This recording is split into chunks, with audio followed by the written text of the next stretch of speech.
Okay, hello everyone. Welcome to all of you who've tuned in. So my name is Ahmed Sheikh and I am the program lead for business continuity practices advisory at HPE Saudi Arabia. So continuing with the theme of business continuity with intelligence, we thought it would be appropriate to talk a little about the subject of business continuity itself. And in these tough times and for the unforeseen future, how do we prepare for the new normal?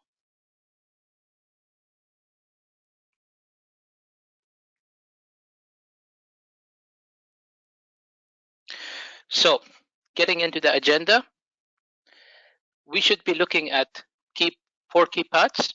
Business disruptions, what are they? How do you protect your business from disruptions?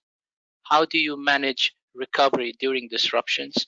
And finally, we will talk about how HPE is here to help.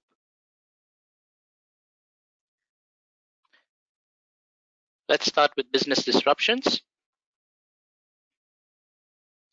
So, today, more than ever before, we live in a very integrated world where services are seamlessly delivered to the clients. Technology is embedded everywhere. Everyone and everything will be connected, which means the continuity of your technology, connectivity, functions, and services is absolutely critical to your business success.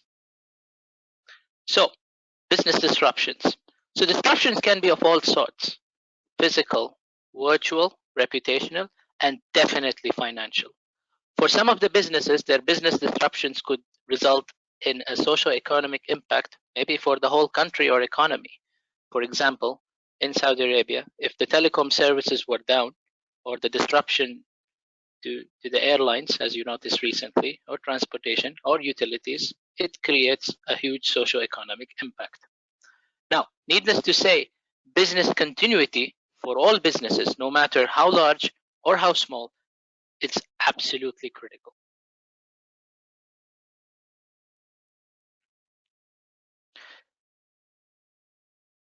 Now, let's look at the different types of business disruptions that could happen in your organization. When we work with different clients, we often find that people often interchangeably use the words emergency, incident, disaster, crisis, while everyone is still talking about the same incident. So it's important that in order to deliver the right response and the priority of your organization and management, that we classify the incidents based on the impact, and thus speaking common language in order to deliver a more organized and well coordinated response from your organization is absolutely essential. So, a good rule of thumb to follow is to understand that everything starts off as an incident, and then depending on the internal and external factors, can pretty much blow up into a crisis. A crisis is, of course, the most extreme case of disruption that your company will be dealing with. So let's look at the type of disruptions. An incident. An incident is an unforeseen abnormality or event requiring immediate action. This could lead to an emergency, an impact, or a crisis if it's not put in check. So a good example from an IT perspective is that you could look at a network failure or a card failure, etc. These things happen. They're not rare. So you may face them every single day. Next, let's look at business impact. Now, a business impact could basically mean a business disruption with impact to your core business, critical processes, or your operations. Yet, not every incident is a business impact. You could have had a brief outage, and although you may have a revenue loss, it may not necessarily be a business disruption. So, a good example would be if you had a critical supply chain failure, and that in turn is impacting your core value chain or services that you're offering to your client. So, what is an emergency? An emergency is an incident again, but with potential threat to health, safety, environment, and property. It typically requires a first line of response on the ground at the site and at your facilities, be it data centers or your headquarters. They may require evacuation, damage assessments involving civil enforcement or law enforcement agencies or emergency response agencies like civil defense, 9XX. Now, emergencies can also be business impact, and they might lead to a disaster. So what's a disaster? A disaster is an incident when there is a business impact for sure, and your infrastructure or people are temporarily inaccessible. And this is mostly when it happens during calamities, right? So a good example for that would be a fire destroying your data center. And so if you had lost the data center, your business is almost immediately disrupted, and you do not have access immediately to unless you do a disaster recovery. So finally, a crisis is an incident with a business impact but affects your wider corporate organization. Profitability is also affected, and in some cases, it threatens to seize the operations of a company. Example would be a financial crisis of a company due to a financial debt. So if you notice, the higher the impact, the more the focus there needs to be in time, and the management needs to step in and intervene when it comes to resolving the impact to the business, right? So here's a question that you can ask yourself. How has COVID-19 impacted you? Was it a crisis for you? Which of the following incident types would you believe that would fit the description of how you've responded to COVID-19 in your company? Did you carry out any business continuity or crisis management activities? Let's look at two examples. So you have Saudi Telecom, for example, a telecom services provider. It too was impacted. So everybody was impacted during COVID-19. But it could still sell its services during COVID-19. Yes, it did invoke its business continuity plans probably, etc., but it could still sell. But on the other hand, take Saudi Airlines, for example.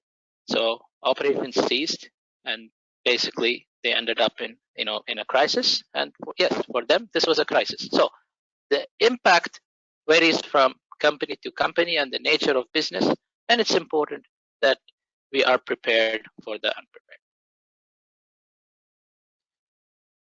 So let's look at the flow of recovery, or how do you manage disruptions with business continuity.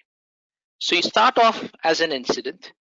Every incident needs to have an incident management plan, and typically you have in your IT setup trouble tickets, maintenance orders, incidents, or problem reports.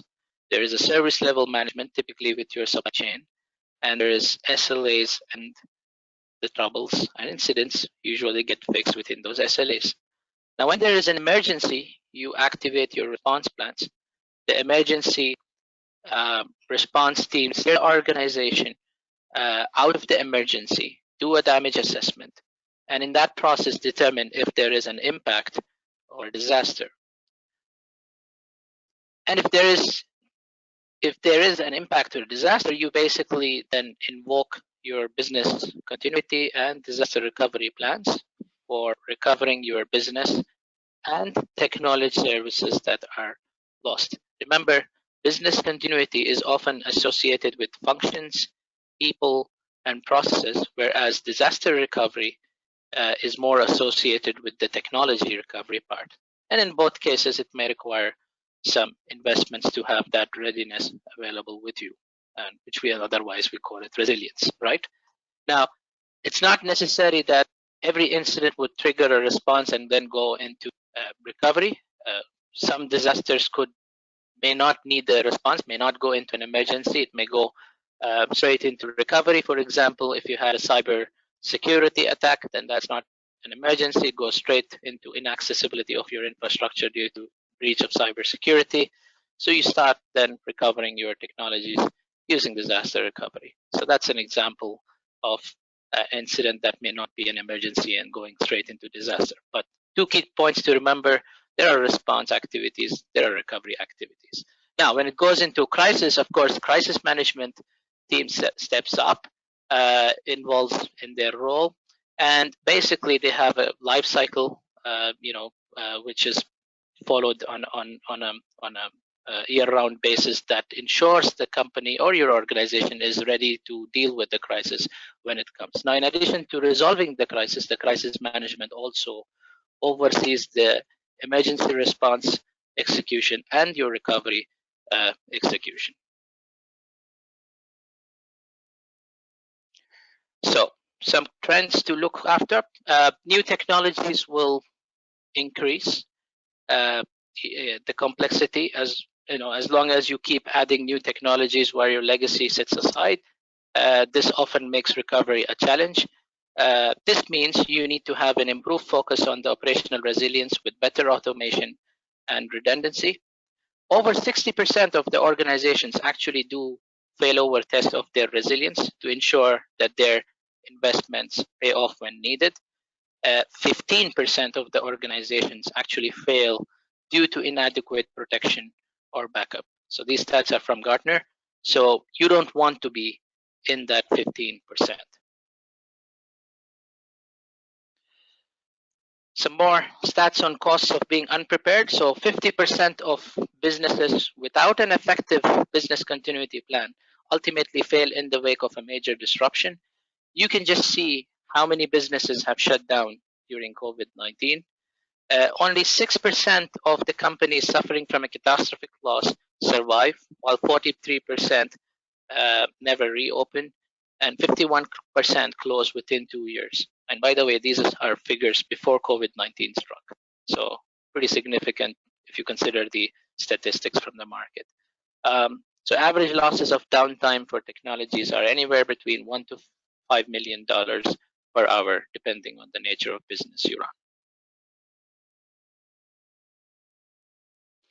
So getting into part B, how do you protect your business? So as part of our transformation for our clients, we focus on 4 key transformation areas.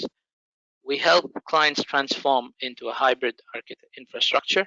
We enable workplace productivity. We empower the data-driven organization. And finally, we protect your digital enterprise. So what do we do as part of that protection? We advocate 3 core principles to your organization. So we typically look at comprehensive risk assessments and all the way to resilience. So in terms of protect, you need to basically build your risk management, embed your risk management into your organization, know what your threats are, and what is your organization's capabilities to protect your enterprise. Plan a better resilience for your applications and invest in security and protect your users. Proactively detecting, so effectively respond to today's advanced threats to your organizations. You must proactively monitor the operations 24/7, 365, hunting and shutting down threats before they wreak chaos in your company. So in terms of recover, of course, ensuring your business continuity and constant availability of your IT environments, critical systems, and applications in the event of a natural disaster, cyber attack, or a system failure. Your organization must be able to perform disaster recovery and restoration to ensure your users, data, and applications experience minimum downtime.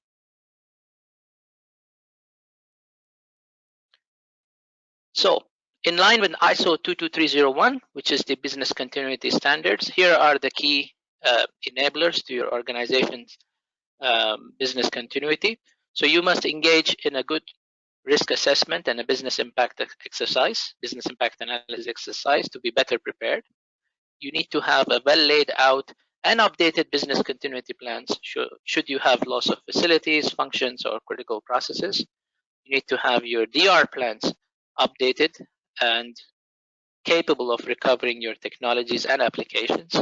And finally, last but not least, you should have a robust business continuity framework that establishes the guidelines, policies, processes, and procedures to enable spontaneous recovery efforts during a disruption. The framework should also establish the required readiness of your organization to deal with your disruption. So let's look into some key concepts of risks management. So the standard for risk management is ISO 31000. So risk is the effect of uncertainty on your business objectives. And your business objectives could be strategic, tactical, or operational. A good RA helps to identify the key risks to your organization, determines what is the strength of your existing controls, what are the controls that you can implement, and how do you establish effective governance of how you manage your risks. So let's look at how we could typically approach risk management, risk assessment in particular. So the first step you do is to identify the risks and build a risk library. So how do you do that? There are many input methods. So you could do interviews, you could do questionnaires, you could do workshops. And this way, you start collecting your inputs on the risks, identify the risk, build a risk library. And the next step would be then to analyze your risks. Typically, you end up doing an assessment of the likelihood of that risk, the probability of that risk, and what's the impact of that risk, right? And then you look at your current controls that you have. What's the strength of the controls, or do you need to implement new additional controls for that risk? Then you step into evaluation of the risks, where you classify them by severities, establish the priorities, and provide a risk rating to your risk. Now, then you look at the treatment options. So once you know your risks, you've analyzed your risks, you've evaluated your risks, what do you do with these risks? You start a treatment plan. You look at how you could mitigate these risks. So most risks you can treat. So you can place mitigation measures to reduce the impact of the risk. Some risks you can transfer. So for example, if you had a business impact, you could include business disruption cover in your insurance policy, for example. Some risks can be tolerated. Basically, live with the risk, accept the risk, because perhaps the cost of treating that risk is more than the cost of the risk impact itself. Finally, some risks need to be terminated at any cost. For example, if there is a known fire risk in your data center, you need to immediately terminate the source of the risk.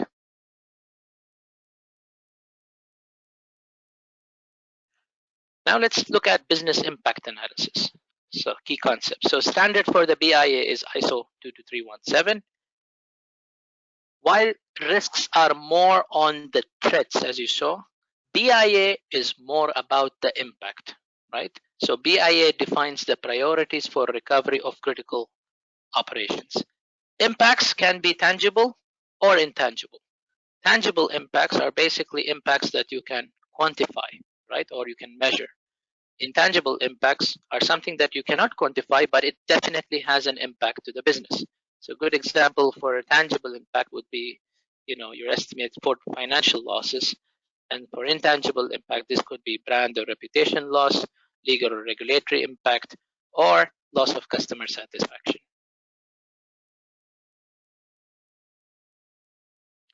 So from an approach perspective for BIA, there are mainly four things to look at. What is the impact to the operations of the organization? What is the maximum allowable downtime and the minimum level of operations you need to recover? So for those of you who are familiar with the subject of business continuity recovery, you'd often hear the terms recovery time objective and recovery point objective. So pretty important to establish that during the BIA. And then you also look at what are the critical processes within your business and functions. What are those processes you can live without, and what are the processes that are absolutely critical to run your core business? Finally, what are the dependencies, whether they are internal or external, that are key to your business continuity?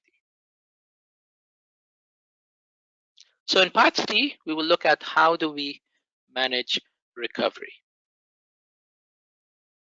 So HPE usually adapts a 5-step business continuity management framework for its clients to enable the clients prepare, assess, respond, recover, and mitigate as part of a continuous improvement process. So this is a continuous improvement process.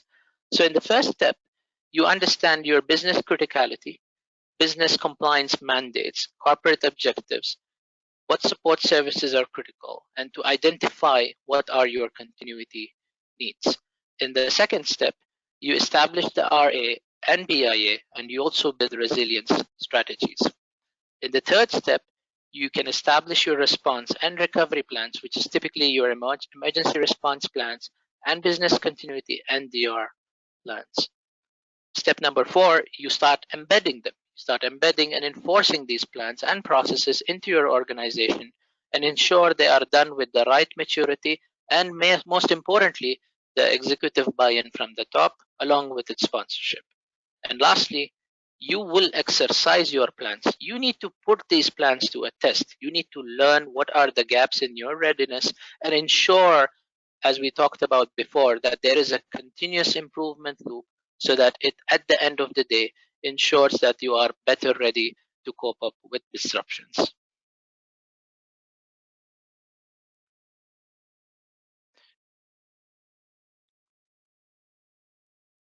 So aside the standard business continuity framework, there are other frameworks that can complement the business continuity efforts to your organization. So for your day-to-day incident management, you have the ITIL, and you have service level agreements, and you have operational availability objectives. For your recovery, you have the BCM framework, which we talked about.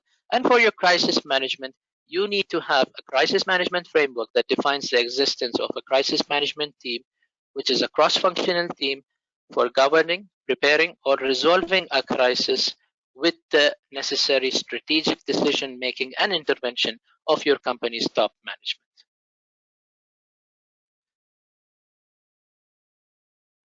So here are, in terms of the market, typical offerings on business continuity that you would find.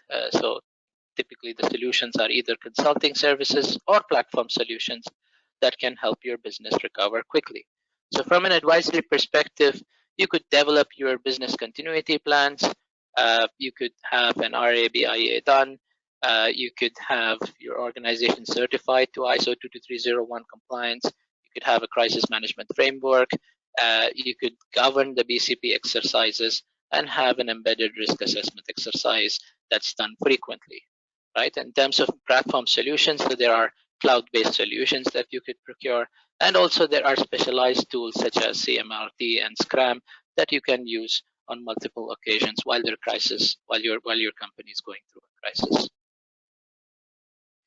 So in terms of DR, you could hire a technology specialist that could look at your IT recovery architecture, current DR capabilities.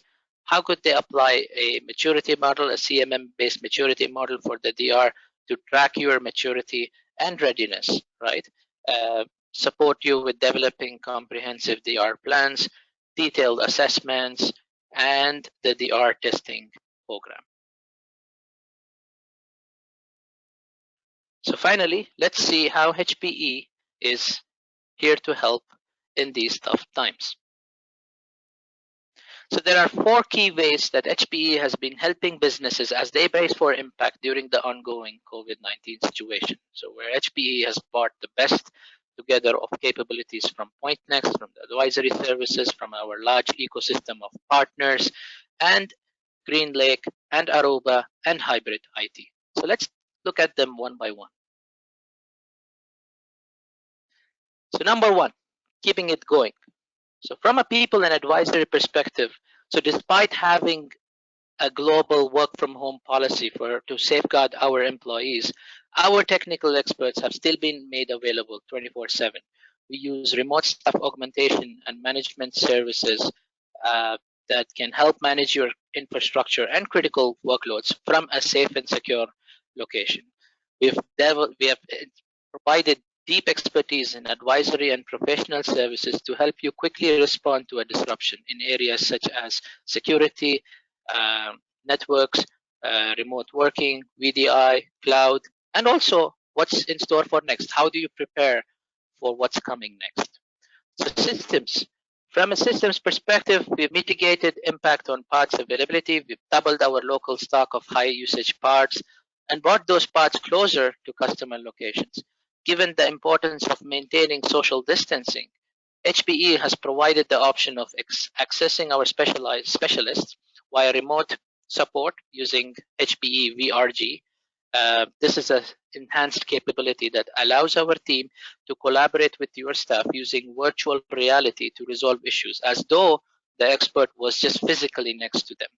So from a resources perspective, we've also offered, HPE Digital Learner, for example, freely available for 1 month for clients, so that the team from the clients can use this time to upskill themselves. So moving forward, how do we offer the best business flexibility? So our colleagues in the beginning of the session were talking about GreenLake, and this is something very crucial at times like these, right? So GreenLake helps businesses to save on capex and align your IT spending with your business outcomes. As businesses, we don't know where the economy will recover or when will it recover, and it makes sense you spend your finances wisely. With HPE GreenLake, your spending goes down if your usage is down, and it increases if you use more. So and you eliminate basically any costly over provisioning. For some businesses, this just helps them survive, right? So this is pretty crucial.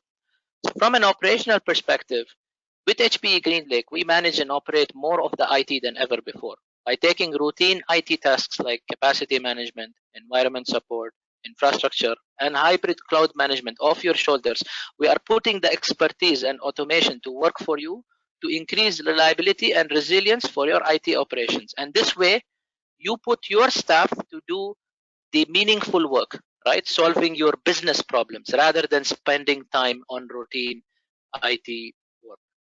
So in addition to that, when the economy does come back and you want to be the first to market your services, and HPE GreenLake is perfect to achieve that.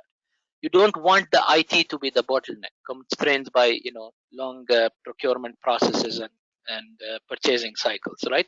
So with HPE GreenLake, because everything is metered and tracked by consumption analytics, you basically have hands-on capacity management, enabling your business to keep your capacity ahead of time. Bottom line, your cash flows are always better with HPE GreenLake. Number three, solving challenges. So many of the businesses across the globe were caught unprepared for the massive impact that COVID-19 has brought. And many did not have the scalable business continuity foundations in place to rapidly respond. So one of them is enabling the remote connectivity, right, for majority of their workforce. So this was a big challenge for many companies. But now enterprises have begun to rapidly implement remote working policies wherever possible, and that is a very positive sign. So HPE is prioritizing solutions that help you with most immediate needs and challenges, from enabling remote work securely to providing additional capacity as a service. And that includes first line responders, whether they are Ministry of Health, Ministry of Education, etc., and any other critical services. So HPE brings the critical edge to cloud technologies needed in this time of crisis. So lastly, we're helping accelerating your recovery, expediting that business recovery for any business of any size, starting off with establishing the right through the responsibility to the advisory frameworks, the right response and recovery frameworks, for business continuity and crisis management through our trusted and vendor-neutral advisory services. We're also initiating rapid production pilots through a large ecosystem of partners. We're leveraging modularity of architecture with flexible financial options of scaling. So we talked about GreenLake. And finally, addressing the security and data privacy needs for our customers. So while business continuity is prime and remote working is prime, there are increased vulnerabilities on security. So how do you look into that from a cybersecurity advisory perspective and helping businesses ensure the compliance for the cybersecurity requirements? So with that ending message, so just to reassure our businesses, we will continue to be there for you. Thank you very much. And I guess I will now